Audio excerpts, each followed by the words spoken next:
Au Cameroun, on estime actuellement la capacité de transformation annuelle du secteur forestier officiel à 1 900 000 m3 et celle du secteur informel à environ 700 000 m3.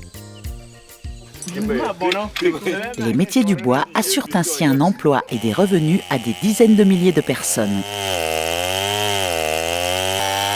En 2010, les forêts communautaires, portions de forêt gérées par les communautés locales, ont obtenu l'autorisation pour produire environ 100 000 m3 de bois débité, ce qui correspond à 5% de la production annuelle officielle.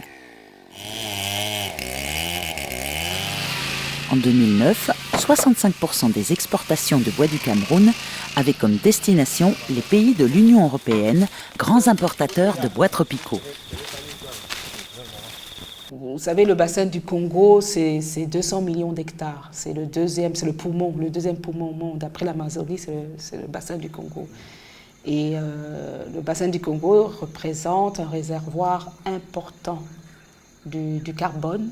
Il peut absorber jusqu'à 500 millions de tonnes de CO2 par an. Dans le cadre de la lutte contre l'exploitation illégale du bois, l'Union européenne a élaboré en 2003 un plan d'action portant sur l'application des réglementations forestières, la gouvernance et les échanges commerciaux, plus connus sous le nom de FLEGT. Ce plan d'action vise notamment à limiter l'importation de bois d'origine douteuse sur le territoire européen. Dans ce contexte, l'Union européenne propose au gouvernement des pays dont elle importe le bois de signer des accords de partenariat volontaire en vue d'aider ces derniers à mettre en place des mécanismes de vérification de la légalité du bois qu'ils produisent.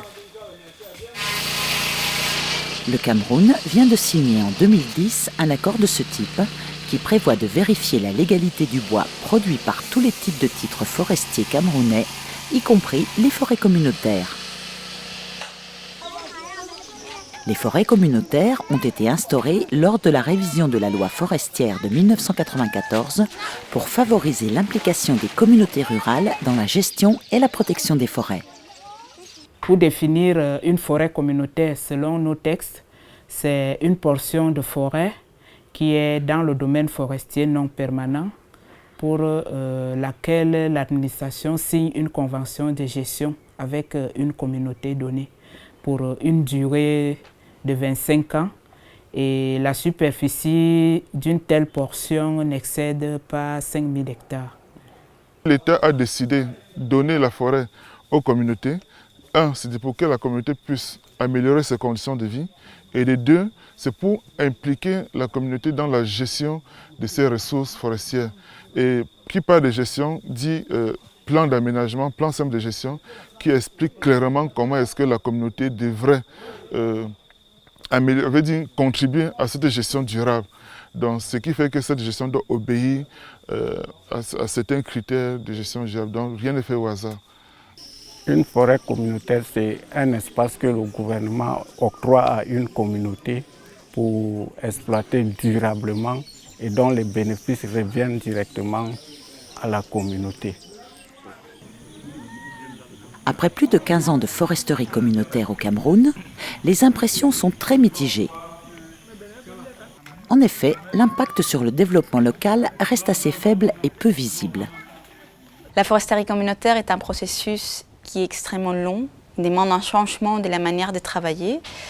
Il faut se rappeler également que dans un contexte comme au Cameroun, nous sommes dans un pays en voie de développement. Nous sommes dans des milieux ruraux où le taux d'alphabétisation est assez faible. Et c'est à ces communautés-là qu'on leur exige de gérer une ressource forestière, de gérer une ressource humaine, de gérer une ressource financière, une ressource matérielle.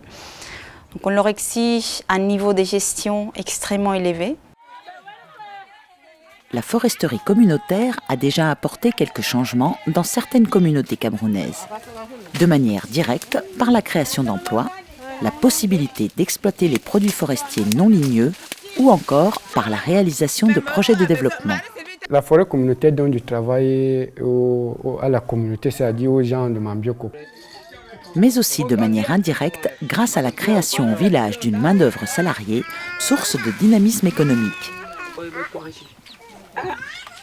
Quand la forêt communautaire est en activité, je vends normalement le matin, je vends le couscous, les trucs comme le pain, les petits déjeuners, à la fin, presque tout. On commence à voir des forêts communautaires qui fonctionnent, qui exploitent, qui ont des revenus, qui ont des projets de développement. Et je pense que c'est un bon signe et pour un début d'un processus. Maintenant, le processus, il n'est pas fini. Il faut continuer à l'appuyer en espérant que dans quelques années, il puisse véritablement être autonome. Des avancées sont également notables dans l'amélioration de la transparence dans les relations avec les acheteurs de bois, dans la comptabilité et dans la prise de décision. Les forêts communautaires ont fait un pas en avant dans les aspects de gouvernance. Et aussi, les gestionnaires des forêts communautaires ont de plus en plus le souci de rendre compte aux communautés qui sont en fait propriétaires de la forêt communautaire. Cependant, l'amélioration de la gouvernance reste difficile et demande du temps.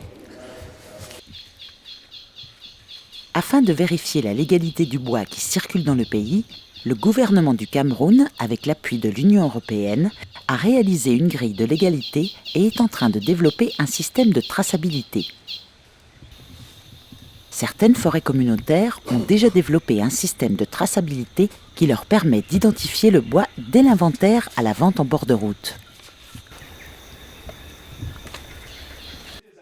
Le projet Partenariat pour le développement des forêts communautaires, financé par le Fonds forestier du bassin du Congo et mis en œuvre par Nature Plus, en partenariat avec Jean Blou Agrobiotech Université de Liège et SNV, a fait un état des lieux sur le fonctionnement actuel des forêts communautaires.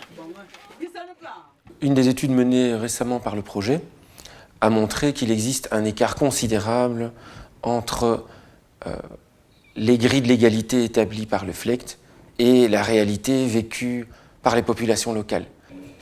Elle a aussi identifié plusieurs goulots d'étranglement liés notamment aux coûts élevés inhérents au respect de la légalité. Tout le processus pour qu'une forêt communautaire puisse être opérationnelle est très long et est coûteux.